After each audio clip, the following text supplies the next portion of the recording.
Foot, le miroir du football de la diaspora congolaise.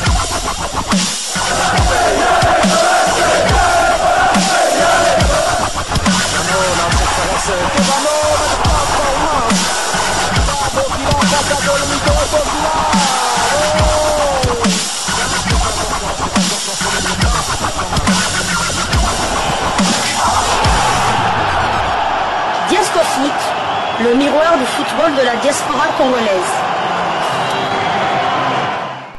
Vous êtes sur Diasco Foot, le miroir du football de la diaspora congolaise. Diasco Foot vous dit bonjour, tout le plaisir est pour nous de vous retrouver, mais surtout de savoir que vous êtes nombreux en train de suivre votre chaîne YouTube dédiée uniquement aux footballeurs de la diaspora congolaise. C'est l'heure de partager avec vous quelques news que nous avons pu récolter pour vous, des news concernant la tanière des léopards de la République démocratique du Congo, et cela dans le cadre de cette première livraison sportive de ce dimanche 5 janvier 2025. Une livraison qui nous emmène à approfondir une réflexion concernant nos léopards de la République démocratique du Congo qui sont au repos, mais dont la prochaine échéance sera au mois de mars de cette année, la suite des éliminatoires du mondial Mexique, États-Unis, Canada 2026. Les léopards ont à cœur de pouvoir être parmi les 9 ou peut-être 10 pays qui représenteront le continent africain. Cela interviendra 52 ans après. Nous voulons le faire, et pour le faire, la République démocratique du Congo doit présenter une équipe la meilleure possible. Et pour avoir une équipe la meilleure possible, il faut bien évidemment se renforcer dans des secteurs qui ne rassurent pas tout à fait. Et nos confrères d'Afrique Foot ont analysé la situation de certains joueurs qui peuvent renforcer cette équipe nationale congolaise. On parle plus des binationaux, et nous allons, à travers leur article, donner aussi notre point de vue, approfondir cette analyse ensemble avec vous, parce que ces derniers temps, nous avons plus parlé justement de cette dualité qu'il y a entre les Lions de la Teranga et les léopards. Dualité qui, à mon sens, ne voit aucune équipe prendre les dessus. Je prends pour exemple ce match du côté du stade Maître Abdoulaye Wade de Diamniadio. Nous sommes à Dakar, où le Sénégal mène par 1-0, mais ils vont subir la loi du Nzombo le soir des Congolais venant d'un joueur ancien de l'ASV Club, propriétaire des droits d'auteur du Nzombo. Le soir, j'ai cité Fiston Maël Kalala qui inscrira un magnifique but grâce à un assist de Shadrach Akolo qui est cité du côté de l'Allemagne en Bundesliga dans le club de l'Union Berlin. Et donc, nous allons voir si nos confrères ont raison. Afrique Foot qui publie un article intitulé RD Congo, 5 binationaux à convaincre pour 2025. Nous allons découvrir ensemble qui sont ces 5 binationaux, et vous nous direz en commentaire si ces confrères ont raison, si les 5 binationaux méritent bien évidemment d'être suivis par la RDC, mais surtout d'être convaincus. Je vais vous lire cet article. Lorsque l'on parle binationaux, la RD Congo est incontestablement l'un des pays africains, si ce n'est le qui en compte le plus grand nombre à travers l'Europe. Et alors que le staff de Sébastien Desabre s'active pour renforcer l'effectif des léopards, plusieurs talents pourraient être approchés cette année. Certains comme Aaron Van Bissaka continuent de jouer la montre, tandis que d'autres comme Jean-Philippe Mateta sont proches d'une sélection européenne. Mais voici 5 joueurs au potentiel intéressant qui pourraient intégrer les léopards cette année. Au numéro 1, Willy Kambwala, joueur qui évolue en Liga espagnole dans le club de Villarreal. Né à Kinshasa il y a 20 ans, ce solide défenseur central est formé à Manchester United. Barré par la concurrence chez les Red Devils, malgré quelques apparitions prometteuses en première ligue, il a rejoint Villarreal cet été où il est pour l'instant remplaçant 2 apparitions en Liga. Malgré son manque de temps de jeu actuel, son potentiel est indéniable. Avec l'immense concurrence à venir en équipe de France, pays où il a grandi, la RDC aurait tout intérêt à saisir cette opportunité pour renforcer sa défense. Jafet Tanganga, sociétaire de Millwall en Championship, deuxième division anglaise. Après plusieurs années à Tottenham, le défenseur de 25 ans retrouve des couleurs à Millwall en Championship.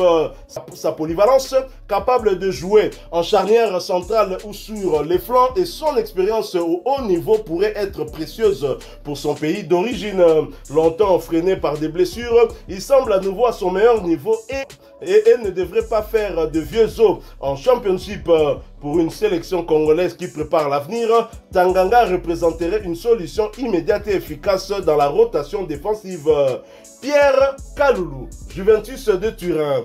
Le dossier le plus compliqué, impressionnant en Série A sous le maillot de la Juventus, le défenseur de 24 ans fait désormais partie des meilleurs jeunes défenseurs du championnat italien. Originaire de la RDC, mais formé en France, il se sait surveillé par Didier Deschamps, qui a confirmé avoir un œil sur le joueur. Cependant, la concurrence énorme en défense centrale des Bleus ne lui garantit rien. En attirant un joueur de ce calibre, la RDC pourrait frapper un très gros coup. Et en rejoignant ses frères Aldo et Gédéon, déjà internationaux congolais, l'histoire serait belle. Warren Bondo, Monza, Serie A italienne.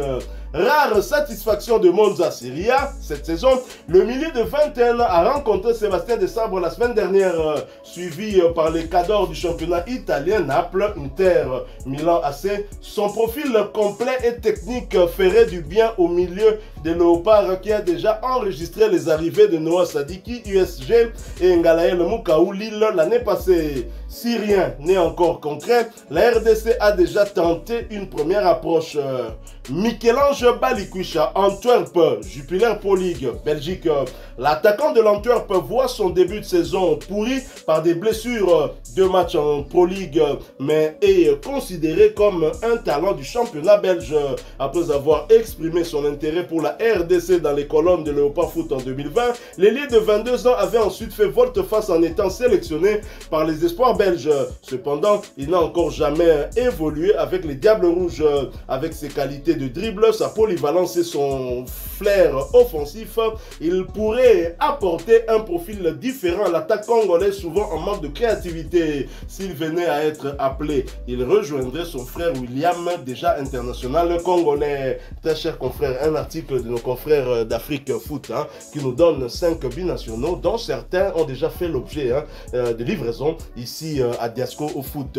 Êtes-vous d'accord avec cet article, 5 binationaux que la République démocratique du Congo devrait absolument chercher à convaincre? Vous m'avez enlevé les mots de la bouche. Je suis un homme heureux. Je suis un homme heureux et bon, tout le monde va tana lingala na tout c'est vanté moi moké. Na moi lolendo ya Mike Kalambai. Na lolendo Mike Kalambai. Ata na palais ya Baba TV et Lubaka. Batu mususu bakanisa que non, biso to bande ovanda. Tozili va inventer Kiti Potofanda. Non, Potofanda déjà avant que Kiti. Ces 5 joueurs proposés par nos confrères de l'Afrique Foot ont déjà eu droit à un portrait dans votre chaîne Diasco Foot, donc on en a déjà parlé. Et maintenant pour revenir au sujet, oui, bon, de toute façon on en parle tout le temps. Pour moi, la priorité des priorités, il n'y a pas vraiment une priorité des priorités, mais on s'était posé la question qui sera le premier binational à nous rejoindre cette saison.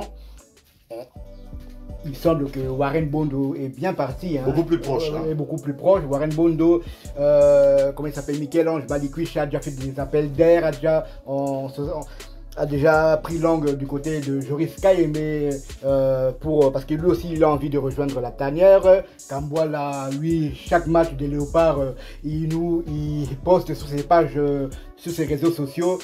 Donc il y a qui encore, Warren Bondo, on en a parlé. Et bon, personnellement, ils sont tous les bienvenus. J'espère qu'ils vont tous accepter de rejoindre la tanière. Mais comme je le dis toujours, je vais les répéter encore en 2025, la concurrence est de plus en plus rude. Tu peux t'appeler Kambwala, tu peux t'appeler Michel-Ange Balikwisha, tu peux t'appeler Warren Bondo, tu peux t'appeler Pierre Kaloulou, bien que lui ça sera compliqué de là on doit plutôt regarder Didier Deschamps qui, s'il arrive, Pierre Kaloulou ne sera pas sur le banc. Il ne sera pas sur le banc, mais en tout cas les autres joueurs ont mis Pierre Kaloulou, qui est quand même d'un autre level.